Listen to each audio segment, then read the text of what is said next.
Magandang gabi Pilipinas. Sa loob ng ilang dekadang paghihintay ng sambayanang Pilipino na magkaroon ng isang mapayapang bansa, sa wakas ay nalagdaan na noong Sabado ang huling annex ng Bangsamoro Peace Agreement. Ang sinasabing kasunduan nilagdaan ng pamahalaan at ng Moro Islamic Liberation Front ay sinasabing isang malaking hakbang tungo sa pagkakaroon ng kapayapaan sa Mindanao. Ako po, si Cathy San Gabriel.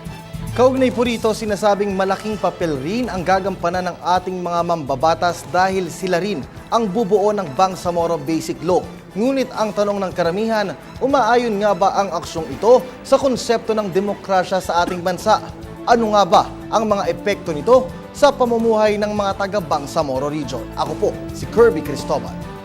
Yan at marami pang iba ating talakayan ngayong gabi. Ako po si Attorney Mark Castrodes. Samahan po ninyo kami sa 1.5 oras na paghimay sa isyong ito dito lamang sa The Peace Process, a PTV Special Forum.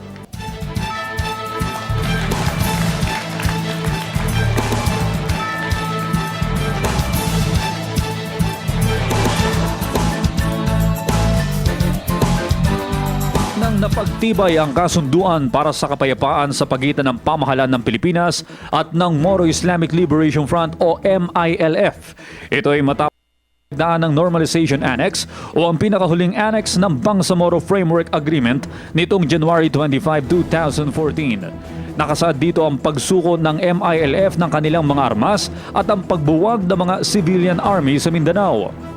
At upang lubusan itong mapagtibay ay nakatakda ang Kongreso upang isagawa ang Bangsamoro Basic Law at susundan naman ang isang plebisito sa mga sakop na lugar. Wala na nga bang makahahadlang pa sa tagumpay ng kasunduang ito? May mga pagbabagong haharapin ba ang taong bayan? Ano-ano ang mga epektong kaakibat nito? Muli isama-sama nating himayin at talakayin ang mainit na issue dito sa The Peace Process, a PTV Special Forum.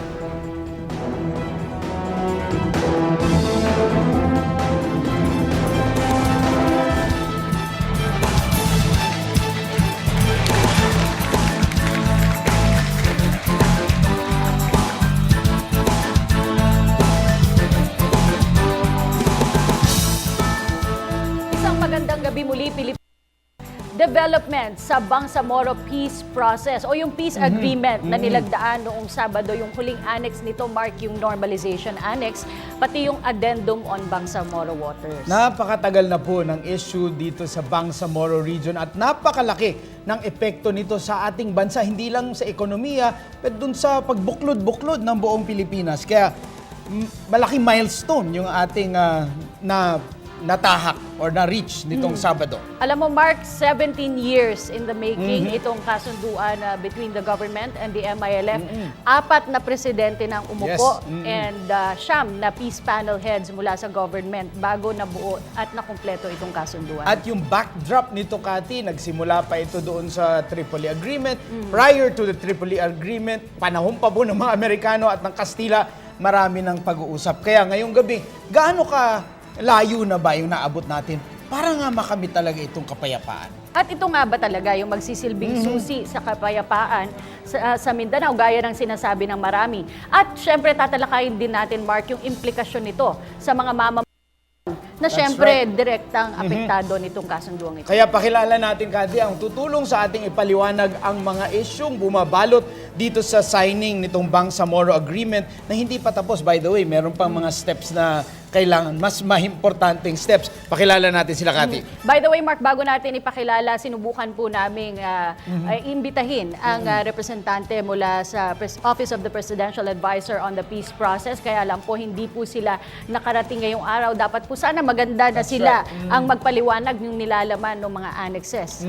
Marahil busy ang ating mga kasama doon dahil marami pa nga pong dapat gawin. Sa bandang kanan, kasama po natin mula po sa Armed Forces of the Philippines, Lieutenant Colonel Ramon Zagala. Magandang gabi po sa lahat na nanonood at magandang gabi sa inyo, Mark at Cathy. Siyempre, Mark, kailangan din natin talakayin. Ano nga ba yung mga nilalaman ng annexes? At marami rin nang sinasabi na hindi daw constitutional itong nilagdaan ng pamahalaan. Alamin po natin yan mula sa ating legal expert, Attorney JJ Atienza. Po sa inyo lahat. At kasama natin dito sa Telebisyon ng Bayan ay isang leader ng kabataan mula sa Lanao del Sur. Importante marinig ang kanilang boses. Naririnig natin ang kanyang boses sa balita, pero ngayong gabi magbibigay siya ng kanyang opinion. Princess Habiba Sarip. Assalamualaikum, magandang gabi po sa inyong lahat. Dito naman sa kabilang panig, pagdating sa usapin sa Mindanao, Mark, lagi natin siyang iniimbita. Napakalalim ng kanyang kaalaman patungkol sa background, sa history, That's right. at dun sa mga inside story sa rehiyon ng Mindanao. Kaya i-welcome po natin Dean Julkipli Wadi mula sa UP Institute of Islamic Studies. Okay, at makakasama din natin mula siya sa, dati siyang nagtrabaho sa OPAP at ngayon siya po ay Masteral Student on Women and Development mula sa University of the Philippines, Ma'am Don Makahilo. Magandang gabi po sa inyong lahat. Okay, Okay, Mark, umpisahan natin. Itong nga Sabado ay nilagdaan nga itong huling annex ng Bangsamoro Framework Agreement, yung normalization, just yung addendum pa. Ano nga ba ang ibig sabihin nito? Ibig Yes. sabihin po ba nito ay magkakaroon na agad ng kapayapaan? Yun, tanungin natin kay Colonel Zagala. Colonel, tapos na po ba ang gera sa Mindanao? Una muna, no, yung itong usapin na itong peace process sinusuportahan to fully ng Armed Forces of the Philippines. At parte ng ating IPSP Bayanihan ay itong primacy of the peace process. So lahat ng processes o mga bagay na magdudulot ng pagputol nitong armed struggle through peaceful means ay sinusuportahan natin. Ngayon, yung peace process itself, pinaubayan natin sa gobyerno. At kami sa Sandatahang Lakas ng Pilipinas, the last thing na gusto ng yung kasundaluhan ay magkaroon ng hostilities. So ito, nakikita namin, we're optimistic na itong signing na to ay patungo na towards the path of peace at suportado namin to. However, alam namin na hindi naman lahat ng nandun na nakatira sa lugar na yon ay sumasang-ayon sa kapayapaan. Meron ilan lamang na ipinipilit ang kaharasan at the use of violence to further their interest. So, yan ngayon, although sinusuportahan natin ang peace process, itong mga pilit na ginagamit ang kaharasan at violence, yan na ngayon ay subject to our focused military operations. Ito ang nakalaang linggo. Nagkaroon tayo ng inumpisahan ang law enforcement operations led by the Philippine National Police para ma-subject to existing warrants itong mga miyembro ng BIFF at iba pang mga auxiliary threat groups na who are there to threaten the communities and the populace there, and also the eventual peace process. Nabanggit ni Colonel Zagala yung ibang grupo na hindi sumasang-ayon o hindi nakikiisa dito sa hakbang tungo sa kapayapaan. Gusto ko pong tanungin si Dean Wadi. Marami nga po, merong ilan kay Colonel Zagala na hindi sumusuporta dito sa naging hakbang. Kung gayon po, bakit po MILF, bakit po sa MILF nakipagkasunduan ng pamahalaan? Gayong meron po pa rin mga grupong sumasalungat. Aside from the BIFF, alam po natin nung nakaraang taon, nagkaroon din ng gulo because of the MNLF Miswari faction. So what makes the MILF, how should I say this, authorized to sign in behalf of the people of Mindanao? Well, nabanggit niyo, Kate, kanina, no, na mahaba na rin ang tinahak ng peace talks sa pamamagitan ng gobyerno at ng Moro Islamic Liberation Front. At I think simulat sa pool, parang doon nakasentro na yung concentration ng pag-uusap ng pamahalaan. Kasi unang-una, parang ang impression sa national government, yung pamamahala ng ARM nung panahon ni Nur Miswari ay hindi ganong kagandahan, no? I think malaking gayon kasi yung mga charges ng mismanagement, corruption, etc. But then, sabi ng MNLF, di naman kami binigyan ng pondo and so on and so forth. So, parang nawalan ng gana ang gobyerno na makipag-usap sa Moro National Liberation Front. So, naghanap sila ngayon ng bagong grupo. No? Susugan ko lang yun, Cathy. Yung pakikipag-usap ba sa MILF, itong pagpapalit ng bagong entity, is this really because hindi na okay yung kausap yung MNLF o kailangan lang talagang maggawa ng mekanismo para makausap itong isang napakalaking grupo na tumutuloy-tuloy pa rin ang gera? May ganung dimension, Mark, na kailangan mo rin kumbaga magpakita ng bago para ma-justify yung entry o yung accommodation ng MILF sa mainstream body politic. Kasi nga, kung wala ka ring bagong ipapakita sa MILF, so parang wala ganyo That's right. na makikipagsundo. Kasi, big sabihin, baka ang kalalabasan nila ay tulad din nung nangyari sa Moro National Liberation Front. So, malaki yung pagkakaiba kung titingnan mo yung structure nung dating arm at saka yung hinuhulma ngayong Bangsamoro. Ang problema lang ay halos yung mga actors and forces are still on the ground, nandiyan sila. Ito ngayon ang I think kahirapan ng itong peace process kasi nga anong lumipat na ng parang focus ang pamahalaan sa Moro Islamic Liberation Front ay parang nagtampo ang Moro National Liberation Front. At pati na rin yung mga ibang grupo. Pag-usapan natin yung tampo ng MNLF maya-maya dahil malaking komplikasyon yan dahil part yun sa tingin ko nung normalization Kasi paano mo i-implement ito, paano mo ito itatatag ng matino na... At paano nila isusuko yung mga armas? Yun yung pinakamalaki sa normalization. Na hindi lilipat doon sa MN, hindi lilipat doon sa BFF ba yan? BIFF. Oo. Pero isa rin mahalagang pag-usapan para maintindihan lalong-lalo na ng ating mga kabataan. Matapos itong pagpirma, ano na nga ba ang susunod na hakbang? And tanungin natin si Attorney JJ. Nagkapirmahan na. Ito na ba yon, Attorney? Kailan ba magkakaplebisito? Kailan ba magkakaroon ng batas? Alright. Pagkapirma nung Sabado nung Bangsamoro, yung normalization, nung annex nung Bangsamoro law, hindi yun agad yun yung i-implement. Ang mangyayari dyan ay magkakaroon ng transition commission. They will appoint among themselves a transition commission at anong gagawin nito? In line with the upcoming elections sa 2016, doon nila i-align ngayon yung terms ng agreement na pwede nating i-implement. Dahil tandaan natin, ibibigay pa nila yung mga armas, isusuko pa nila yung mga armas, pag-uusapan pa kung paano yung plebisitong mangyayari, magpo-form pa sila ng mga partido, at aayusin pa, paplansyahin pa lahat ng iyan. Ang maganda lang kasi, nung Sabado yan, naka-outline na yung mga steps to be taken nila. So, what are they going to do in 2016? The terms can be implemented by forming a Bangsamoro. Ang tawag nila ron ay Bangsamoro Basic Law.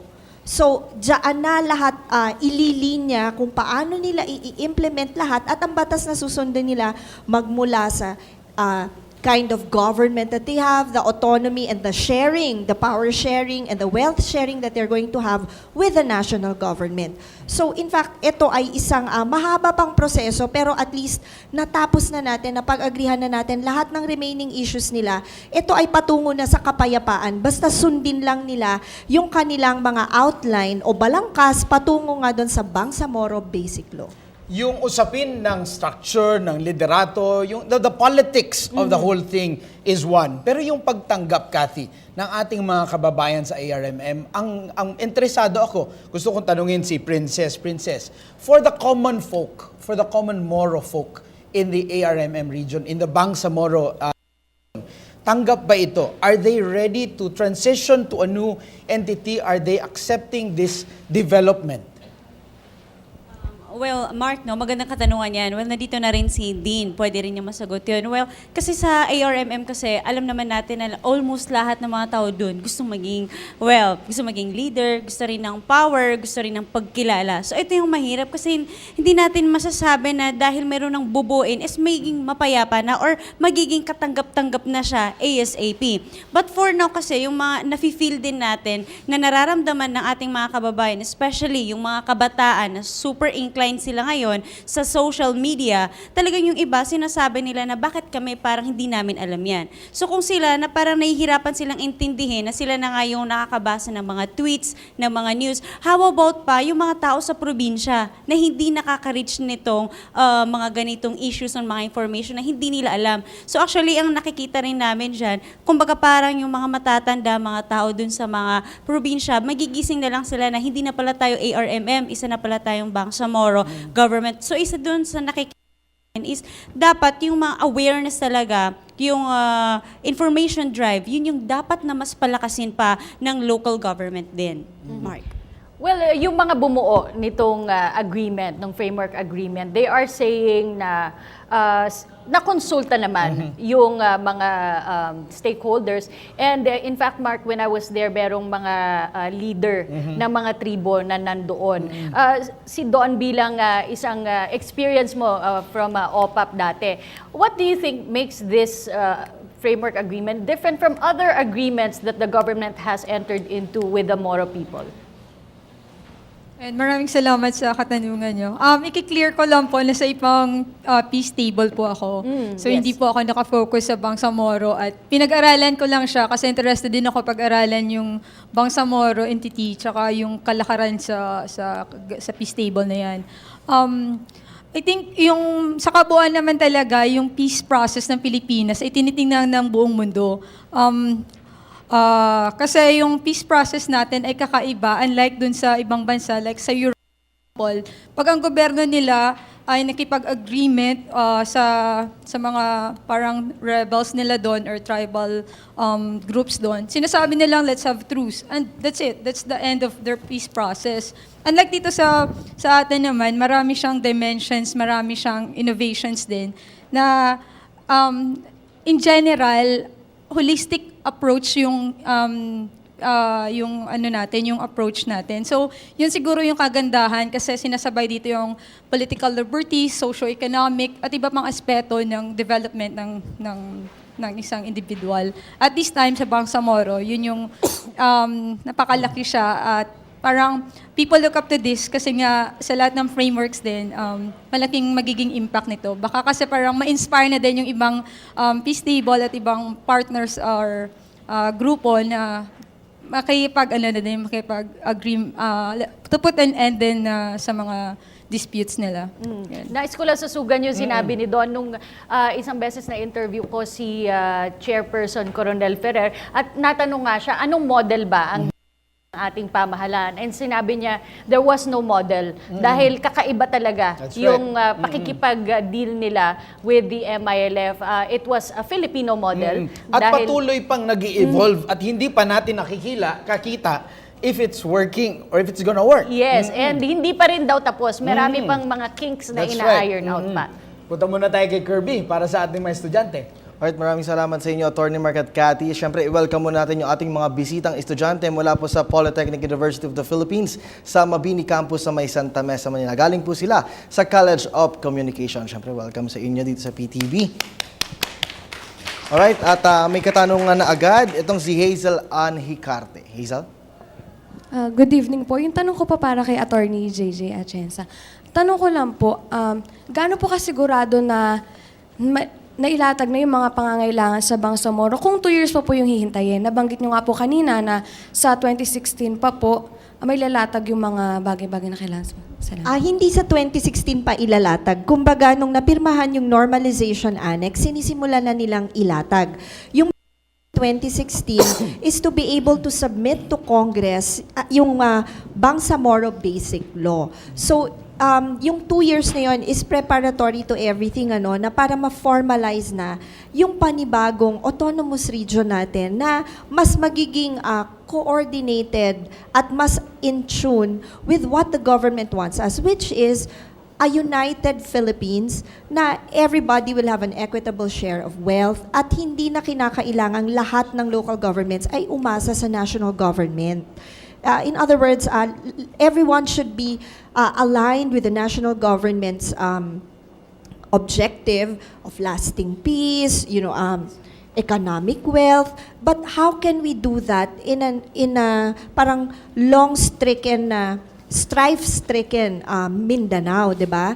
So we need the Bangsamoro Basic Law to be able to govern them that way, to make them more independent and autonomous. Hence, in accordance with the decentralized form of government na meron tayo, na bawat isang lokalidad o pangangailangan ng lokalidad ay nasasagot ng bawat isang local government entity na magre-report naman sa national government. So don't think na sa 2016 pa may mangyayari. As of now, as we are speaking, pinag-uusapan na yung pag-normalize ng proseso nila. Bangsamoro Basic Law is a matter of formalizing this form of autonomous government.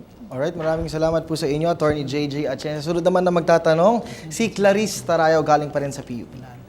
So, magandang gabi po. Ang tanong ko po ay para kay Professor Wadi. So, sino-sino po ba ang dapat bumuo nitong basic law ng Bangsamoro?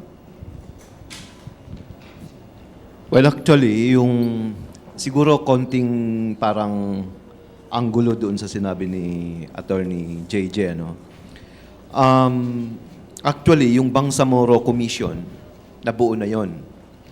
Ito'y kinonstitute ng member ng MILF at ng member ng government at saka mga individuals, no? Sila yung magda-draft ng basic law. Dahil pagkatapos nitong 4 na annexes, ang huli nga itong normalization, ay sila na ngayon ang mag-frame, no, magpo-formulate ng draft ng basic law at ito yung isasubmit nila sa Congress. Hindi natin alam ang timetable ng Bangsamoro Transition Commission, but we assume baka probably at the end of this year or early next year na masasubmit yan sa Congress for deliberation.